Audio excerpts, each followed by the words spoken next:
ലോക ജനത ഒരു തീയതിക്ക് വേണ്ടി കാത്തിരിക്കുകയാണല്ലോ എന്ന അർത്ഥത്തിൽ ട്രംപ് ഒരു പ്രഖ്യാപനം ഇന്ന് നടത്തിയിരിക്കുന്നു.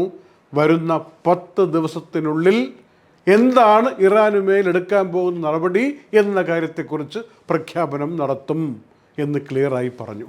10 ദിവസത്തെ ഒരു അവധി തൽക്കാലം നൽകിയിട്ടുണ്ട് എന്നൊരു വ്യാഖ്യാനവും ഇക്കാര്യത്തിൽ എടുക്കാം. ഏതായാലും ആക്രമണത്തിന് സജ്ജമാണെന്നും ഉടൻ തന്നെ ആക്രമണം നടത്തിയേക്കുമെന്നുമുള്ള സൂചന ട്രംപ് നൽകിയതായി ന്യൂയോർക്ക് ടൈംസ് അടക്കമുള്ള മാധ്യമങ്ങൾ പറഞ്ഞതിന് പിന്നാലെയാണ് വാഷിങ്ടണിൽ വെച്ച് ഇന്നിതാ UAE സമയം വൈകുന്നേരമായിട്ട് ഇങ്ങനെ ഒരു പ്രഖ്യാപനം കൂടി നടത്തിയിരിക്കുന്നത്. 10 ദിവസം കൊണ്ട് കാര്യങ്ങളിൽ ഒരു തീരുമാനമെടുക്കും എന്ന വിഷയം. അധികം നീണ്ടുപോവില്ല, ആഴ്ചകൾ വേണ്ട, മാസങ്ങൾ വേണ്ട, 10 ദിവസത്തിനുള്ളിൽ തീരുമാനമുണ്ടാകും എന്നാണ് പറയുന്നത്. പിന്നൊരു കാര്യം, ഈ ഇറാൻ എപ്പോഴും പറയുന്നുണ്ടല്ലോ എന്ന് ട്രംപ് ആക്ഷേപസ്വരത്തിൽ പറഞ്ഞു, ഈ മേഖലയുടെ സ്റ്റെബിലിറ്റി എന്ന് പറയുന്നത്, മേഖലയുടെ സ്ഥിരതയുടെ കാര്യം പറഞ്ഞിട്ട് ഭീഷണിപ്പെടുത്താൻ നോക്കേണ്ടതില്ല എന്നൊരു മുന്നറിയിപ്പ് കൂടി ട്രംപ് ഇപ്പോൾ നൽകിയിരിക്കുകയാണ്. ഈ ഒരു അന്താരാഷ്ട്ര സമാധാന പരിപാലക രാഷ്ട്ര സംയുക്ത യോഗമുണ്ടല്ലോ, അതാണ് വാഷിങ്ടണിൽ നടന്നത്.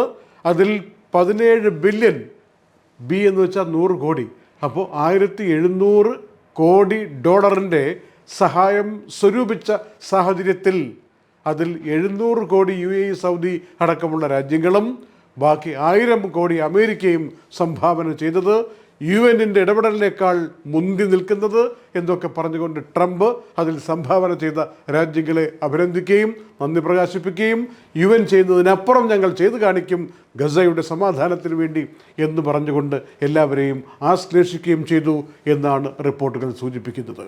ഒരു കാര്യം പറഞ്ഞത് എല്ലാവരും മുഖവിലയ്ക്കെടുക്കണം എന്ന് അദ്ദേഹത്തിൻ്റെ കൂടെ നിൽക്കുന്നവർ പറഞ്ഞ കാര്യം മാധ്യമങ്ങൾ പറയുന്നു.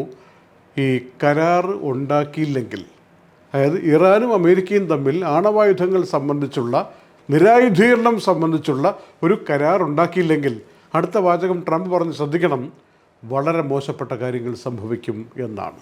അതിനുവേണ്ടിയാണ് മിഡിൽ ഈസ്റ്റിൽ പല ഭാഗത്തായിട്ട് സർവസജ്ജരായി നാവികസേന ഇങ്ങനെ നിൽക്കുന്നത് എന്ന കാര്യം മനസ്സിലാക്കണം എന്ന് വ്യംഗ്യന്തരേണ ചില കാര്യങ്ങൾ സൂചിപ്പിച്ചിരിക്കുകയാണ്.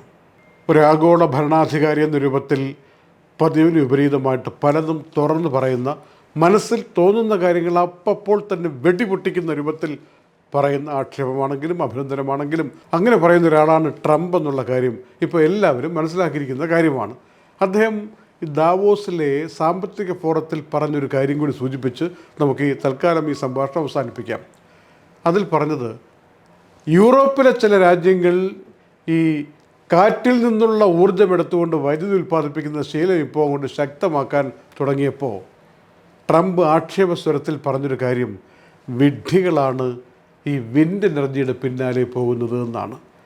കാറ്റുപയോഗിച്ച്, അതായത് പങ്ക വെച്ചുകൊണ്ടുള്ള കാറ്റ്, അതിൽ നിന്ന് ഊർജ്ജ ഉൽപ്പാദനം അട്ടപ്പാടിയിലൊക്കെ ഉണ്ടല്ലോ, തമിഴ്നാട്ടിലുണ്ടല്ലോ, അങ്ങനെയുള്ള സംവിധാനം യൂറോപ്യൻ രാജ്യങ്ങൾ ചെയ്യാൻ പോകുന്നത് വിഡ്ഢിത്തമാണ്, വിഡ്ഢികളും നഷ്ടപ്പെടുന്നവരും മാത്രമേ അതിനെ പിന്തുണയ്ക്കൂ എന്ന് പറഞ്ഞു സമ്മേളനത്തിൽ. അത് കഴിഞ്ഞ് 5 ദിവസമായില്ല, 9 യൂറോപ്യൻ യൂണിയൻ രാജ്യങ്ങൾ ചേർന്നിട്ട് വിൻഡ് മില്ലുമായി ബന്ധപ്പെട്ട ലോകത്തിലെ ഏറ്റവും വലിയ പ്രൊജക്റ്റുകളിലൊന്ന് ഉണ്ടാക്കിയെടുക്കാൻ വേണ്ടിയുള്ളൊരു ഓൺ ഷോർ കരാർ ഒപ്പിട്ടു എന്ന അറിയിപ്പ് വരികയാണ്. ട്രംപ് ഇത് പറഞ്ഞതുകൊണ്ട് മാത്രമാണോ, യൂറോപ്യൻ രാജ്യങ്ങൾ അതിൻ്റെ പ്രതികാരമായിട്ടാണോ, അതിന് വെല്ലുവിളിച്ചുകൊണ്ടാണോ ഇങ്ങനെ വന്നതെന്നൊന്നും വ്യക്തമല്ലെങ്കിലും ഇതിനെ കൂട്ടിച്ചേർത്ത് വായിക്കേണ്ട ഒരു സാഹചര്യം ഉണ്ടായിരിക്കുന്നു. ഒരാഗോള ഭരണാധികാരി ഒന്ന് പറയുന്നു, അതിന് വിപരീതമായി കുറേ രാജ്യങ്ങൾ സംഘടിച്ചുകൊണ്ട് അദ്ദേഹം പറഞ്ഞ കാര്യങ്ങൾക്ക് അടിത്തറയില്ല എന്ന് കാണിച്ചു കൊടുക്കാൻ വേണ്ടി സംയുക്തമായി പ്രഖ്യാപനത്തിൽ ഒപ്പിടുന്നു. ഇതൊക്കെ നമ്മുടെ ചുറ്റുവട്ടത്ത് നടക്കുന്ന കാര്യങ്ങളാണ്.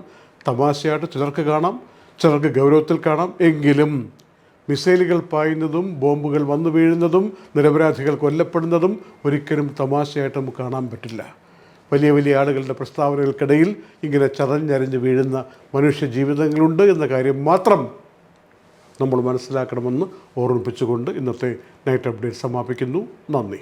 Night updates supported by Hashim Hypermarket, Kalyan Jewellers, Lulu, Partha Signature, Areen Bakers, e-lessons.net, Kisa Flour Mills, Best Express Cargo, Fira Foods, Dhanwantari Ayurveda, അലുസൂദ് Cargo, Gold Star Rent Car, Doctor Raseena Ayurvedic Clinic, Hain Golden Diamonds, Choco World, Abu Dhabi.